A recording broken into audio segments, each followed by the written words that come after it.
मराठवाड्यात कुणबी प्रमाणपत्राचे केवळ 220 अर्ज प्रलंबित असल्याचा दावा प्रशासनाने केला असून आढावा बैठकीनंतर उपसमितीचे अध्यक्ष राधाकृष्ण विखे पाटील यांनी मनोज जरांगे पाटील यांच्याशी अंतरवाली सराटी येथे चर्चा केली। जालना महानगरपालिकेच्या अतिक्रमण विभागातील 2 वरिष्ठ अधिकाऱ्यांना नाल्यावरील अतिक्रमण हटवण्यासाठी तक्रारदाराकडून 40,000 रुपयांची लाच स्वीकारताना लाचलुचपत प्रतिबंधक विभागाने रंगेहात अटक केली आहे।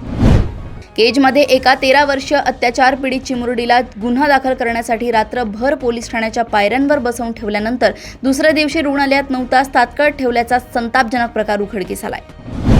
आगामी खरीप हंगामाच्या पार्श्वभूमीवर शेतकऱ्यांची फसवणूक टाळण्यासाठी धाराशिव जिल्हा कृषी विभागाने धडक तपासणी मोहीम सुरू केली असून बोगस बियाणे विकणाऱ्या केंद्रांचे परवाने थेट रद्द करण्याचा कडक इशारा दिला आहे।